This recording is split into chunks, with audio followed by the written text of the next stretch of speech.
Hey guys, Cobalt here. Welcome back to another video. We are on the test server today. Let me just put that one up. Boom, there we go. Test server access. We have the city, the lost city, the cursed city. There's so many different names. It confused us, the city of Cintranos. And this is the brand new content that is coming to the game with the reward of a mythical champion for everybody. Well, sounds easy, but it's not that easy, guys, to get it. I've went through the content a little bit. Everything was unlocked, by the way, on our account, so we couldn't actually take our time to go through everything. We'll actually do it when it's live with you guys. I'll be posting videos every day of just using up my daily keys and seeing where the best route is to follow, but also beating every single encounter, because as Raid has advertised in many of their videos, the Cobalt market is the easy part of everything, and then we go to the two medium parts, which is Dead Rise and Plague Home. And after those two parts, we have the final one, which is Soul Cross. Soul Cross is the most challenging one. I went through and I'll show you guys on how these bosses are. But some of you guys out there might be disappointed a little bit in terms of the difficulty of everything, okay? Some players who are more of a veteran player, more end game players with everything basically on farm, such as the hard mode dungeons, will feel like this is not too challenging. Maybe not the boss, and maybe Soul Cross, some of these might not be so challenging for them. The reason being is the different level requirements that you need as you go through are kind of low, and the speed requirements are lower, the defenses are lower, the health values are lower for the enemies. This is not basically a content that is closer to Sand Devil, Phantom Shogun, or Iron Twins, right? This is closer to, I would say, the Doom Tower, but some specific bosses are closer to difficulty of their respective let's say dungeons. Let's say this one, which is the hard mode Fahrenheit. This is as close as it gets to Fahrenheit. I would say Fahrenheit 6 on hard. Okay, it's not on Fahrenheit 21, not 21, 10, where it's 21 shields. This is on 6, where it's 18 shields. Okay, but let's just show you in action how some of these bosses are, just so that you guys can see. We'll start off with the very first awakened stage, which is this one, the C23 as it's called here, which you can go, I believe, from day one. Although it's called C23, I think the paths here allow you to go from day one. Requires 5 awakenings there. If you have a 5-star awakened, it's easy. You could just throw in there 1. If you don't, then you can just throw in there multiple 1-stars, and then after you do that, you can add your other heroes in there. But this stage, honestly, it's done. It's very easily done by just the one champion, because this is the very start of the whole thing, and you'll see on how easy my Trunda just beats it, right? Is this too easy? I would say for the hard mode version of this, it should have been a little bit more difficult, in my opinion. Even Cobalt market, which is considered the easy part, because look at that, my Trunda just wrecks it through. One double tap and is enough. My my Wukong is my support Wukong, so he's not really doing anything there, but we're not finding any issues here beating through the waves, at least for this part. But I'll show you guys the other encounters in a little bit, just so you guys get an idea of the general difficulty that you'll be finding once the patch goes live. Once we hit everything, we'll see on how difficult this is. So this is like an easy part. Like the double bosses here, they are level 100, so you're not expecting it to be that difficult. The difficult part about this is actually having the required factions, all right, and using your different champions for each with each time using your different champions based on the factions needed to beat on the bosses. So this one's got the HP burn. I'll need to do like an HP burn on the boss. I could do my royal guards here if I wanted to, but I'll need to use 1 HP burn at least, or I'll just use my rotos and I should be okay. This is not like an ideal combo, but let's go in there. Just threw 5 champions that I had together. These bosses, you will not need to farm them. So basically you'll do these bosses once, and that's it. You beat them, you get the one-time rewards, and that's it. You can use let's use that A2 there on Roto, so he gets the destroy health, and also the the block revive, and you can see on how much slower these bosses are compared to my whole team. My whole team is about 230 speed. All right, look at that. A2 there took away 50% of the boss's health. We barely get hit. We resist everything. So this is how it's gonna look like in terms of the Cobalt market, which I'm totally fine with that. But look at that, destroy max HP. I want to get my Rotos to kill him off, and we should be able to get that very quickly. Oof, it's gonna be an A1 killing the boss. Yeah, surprise. Surprise. All right. So very easy. Level 100 enemies are supposed to be easy, okay? The challenge will be for the newer players out there, where they'll have to think, okay, what do I have available? Can I actually beat this? That's where the real challenge is gonna be in terms of Cobalt market for the hard mode. All right, this is the hard mode. The normal mode is even lower levels, so like level 70 of the bosses. The final boss here does not change in level. I haven't tested it on normal, but it does look like it's an easier content. Everything else is lower levels, even like the Fire Knight here is lower level, but you do get the 100 cursed chest rewards if you clear it on normal. I would suggest starting with hard and see where you get stuck. I think that's what everybody will be doing, since we're all seasoned players, I believe, at this point. There's not many new players, I feel like, for the game. So everyone will be at a point where they do have champions.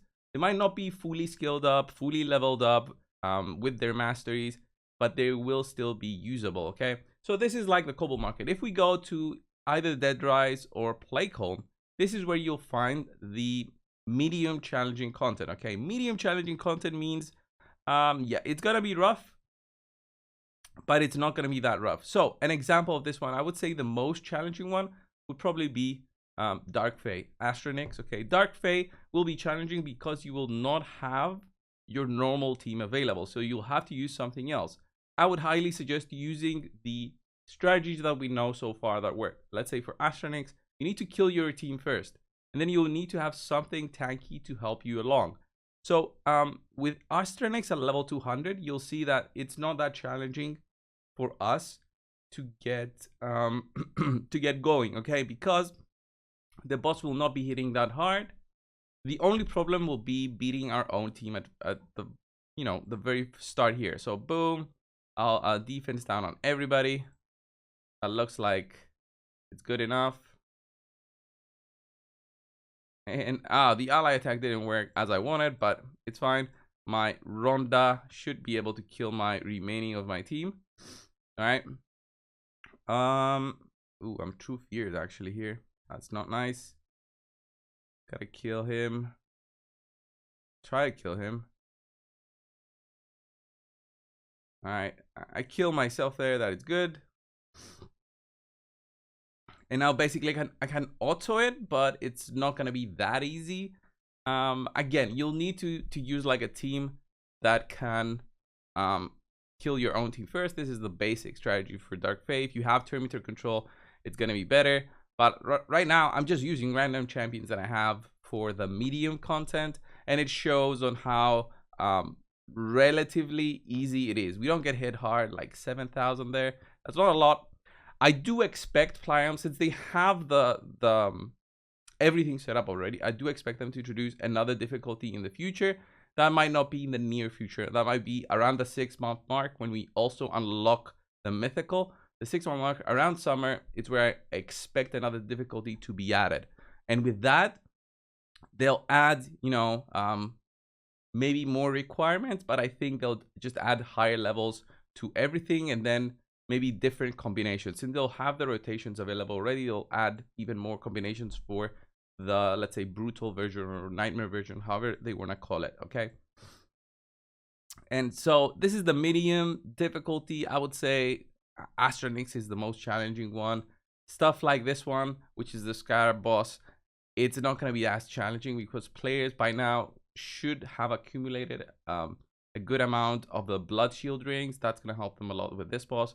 But if not, if they haven't, they're just using generally shield champions that go first before everybody else, and then just not overlapping in terms of the turns, they will be able to farm this boss. But it all will come, like, we'll be making videos when the time comes on every single one of the bosses, and I will make sure to help you guys out with easier teams, as long as you know, interest is there by the audience. All right, I think players will be interested in this mode because it's like another Doom Tower, if I'm being very honest, but in a different, you know, scattered around. I like the choices that you're making. It makes it interesting because you don't have to do the whole thing to do the quest, guys. You don't have to complete every single part, but if you do complete every single part, you will be getting the guaranteed rewards here, which reset every month. So you can get 100 candles every month, and these 100 candles will give you some rewards, but also some one-time rewards right here, which are not that amazing, if I'm being honest, except for when you're getting closer to get the mythical champion Carnage. I wanted to show Carnage, but they told me that he's not working properly on the test server, so we'll have to wait when the live servers are up to show you everything on Carnage. He looks very interesting and very strong champion that is available to everyone, so happy about that. I'm gonna be saving my mythical books for him, of course, and the fact that you also get awakenings for him is a big plus. I do like this a lot. This content finds me very positive on everything. I didn't want it to be too difficult for everybody, because too difficult means players see it as another Sand Devil and Phantom Shogun. If it's too easy, then players are not that excited. But this content, I think, is perfect in terms of the difficulty, because sometimes I do not see content as new players do, and that is a problem. Or even 1-year-old player, to my eyes, is a new player, okay, because they still might be finding some difficulties in different areas of the game, even if you have 1 year experience in the game. So with all of this in mind, let's have a look at, let's say, the Soul Cross, and then finally we'll have a look at the boss. So Soul Cross is right here, is at the top, the highest difficulty of everything. This one has the Dark Fae here and the hard mode version of the dragon. So this one will be very interesting because you'll have to beat your own team, and then you'll also have to beat the dragon. So you'll need to have a poisoner in there, which I'm using here. I'll probably need to have a support just in case. Do I have a reviver? Just look at this. Even I am having some issues with all of these available. You know, Dark Elves magic makes it a little bit too restricting here, but I think I should be okay with even using this guy as my reviver. I don't even know if I have gear on him. And then maybe her. So let's go in there and see how this works out in terms of difficulty. I think I have some gear, so I can probably do this. Some poisons in there. I use the A2. It's fine. Let's boost.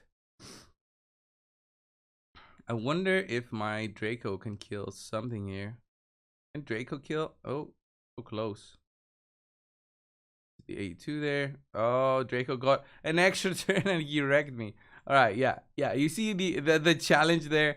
I would have to do something different in terms of the team. When the time comes to beat this content, I'll have to think about it a little bit differently in order to beat my own team, right?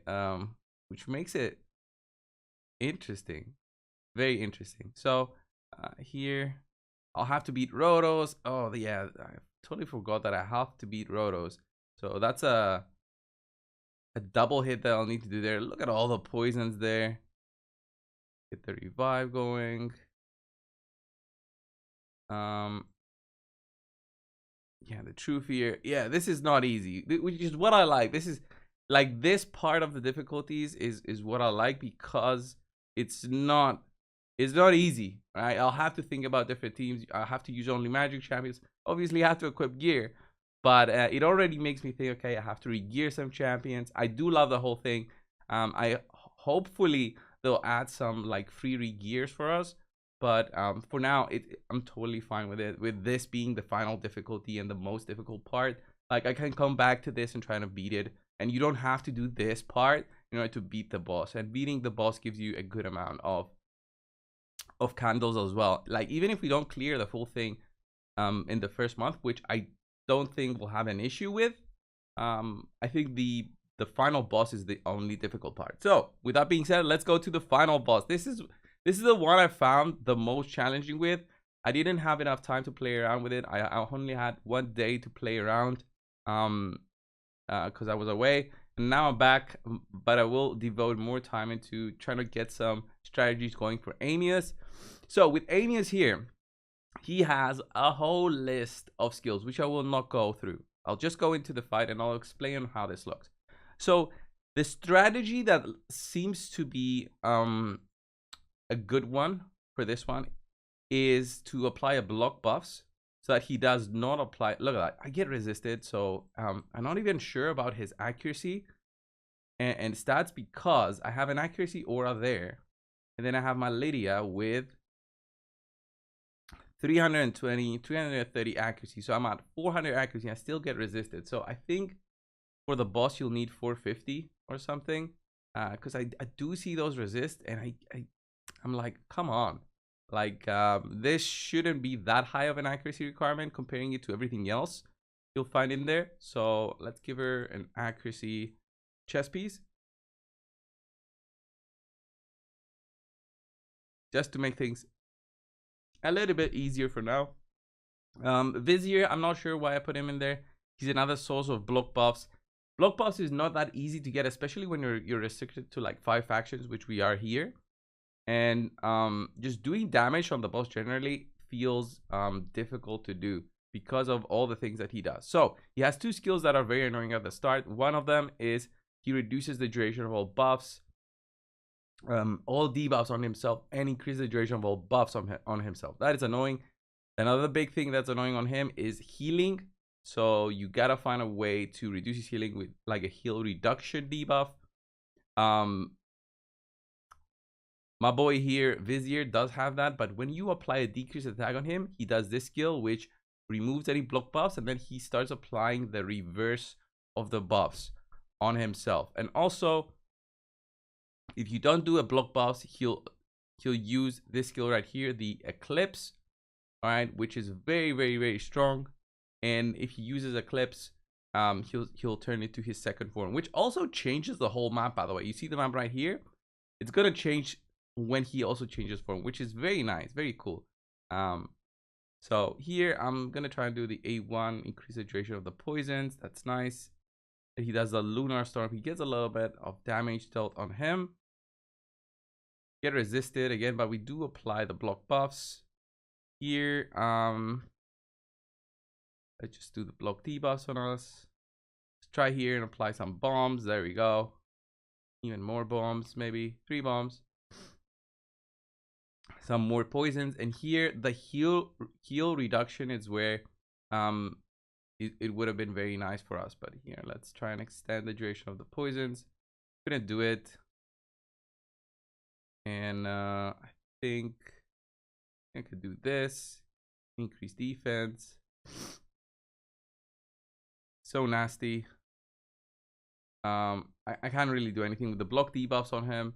Maybe if we use things that reduce the buffs or remove buffs, that will be like a strong combo. There he goes. The next form, this is where he's very strong. The blood boon on his back, and look on how much damage he deals to us, right? So the idea would be to try and make a team that block buffs him all the time, but no decreased attack, because decreased attack makes him do the cleanse. But eventually he turns into the other form. But he gets so much turn meter. His speed is above 250.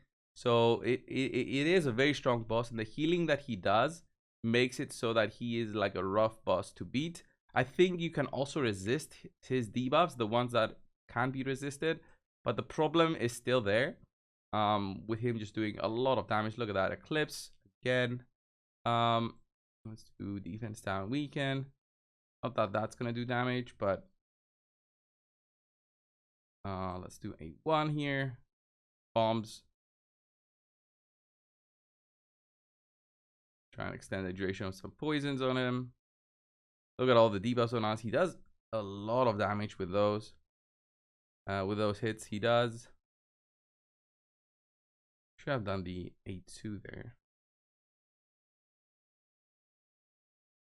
Alright, there's a big cleanse there. I think Mithrala is so nice here. With all of this content, like, I'm thinking I should make like a free-to-play 2024. I think this will be very interesting as a challenge to do the whole Cursed City of Citranos, and also having like a fresh eye on the whole thing. I just don't know if my audience will watch it. Maybe we can get some new audience to come and follow the channel with that, and as a challenge for 2024, that would be interesting. So as you can see, the boss is definitely doable. I just need to put in more time into finding strategies. I haven't put any time at all onto it. I didn't have the time. I was away, but I still think that the whole thing, is it too easy? Many players will say it's too easy for this part, and this part. This part will be difficult. This part will be very difficult for many. So I do like the challenge. So if I find it difficult with my account, it means that many players will find this part difficult, and almost no players will find this part difficult. Okay. And the difficulty here will basically be just finding strategies with the limited champion pool that you will have available. It's not so much about actually beating the whole thing. It's about using the limited champion you have and saying, okay, right, how do we beat the Farmable boss here? Let me think. Okay, we need something that survives. We need HP birds. That's gonna work very well in there. We cannot use a ton of debuffs because the boss will be applying lots of bombs. The bombs do 40% of our health. All right, can we use a champion that can tank the whole thing? Maybe if you use something that can tank the whole thing, it can work, but then lots of bombs will be applied on the floor. You need lots of healing. Very tanky setup might be needed. If not, then you just rush the boss. With level 150, maybe you can rush the boss instead of having to worry about all the different strategies that you'll need to do. Like, I'm thinking of different strategies right now without actually having tested them. But let's say this one right here, the Farmable boss is gonna be the one that is very difficult. I cannot even put HP burns on the boss here. The boss is not applying his 2 ads though here, which is nice. Like, I'm not seeing, that's the good thing. I'm not seeing when you apply debuffs, he's not placing the bombs down. So that is actually easy, way easier than I thought, right? Way easier than I thought. Because if I kill him, there's the bombs, all right? There's the bombs. Those are gonna be so annoying. Maybe, yeah, if you can kill him before he starts applying the bombs. He only starts applying them after you yeah, he only starts applying them after. Alright, that's cool. And we froze the bombs. That's gonna give us, like, take less damage there. That's nice. Still gonna be a good chunk of damage on us. See? Oof. And we barely survived, but we did manage to get it done. So this one, how will I beat it with my kill? He just does not have the damage. He's got the A2 there. Doesn't even have War Master, I don't think. As long as I kill these guys, I should be alright. But yeah, I just put it on auto and should be alright. He's got a regen set on. You see this random team that I used? This is why I call this medium difficulty to easy, because I just threw in 5 champions I had. The Farmable seemed to not work exactly as he should, but that's to make it a little bit easier, I think, so he doesn't drop the bombs immediately from the start when you apply debuffs on him. But overall, I have very good impressions of this. Is it too easy? Is it not? What do you guys think just from watching this video? Thank you all so much for watching and supporting the channel. Thank you all, guys, and I will see you in the next one. See ya.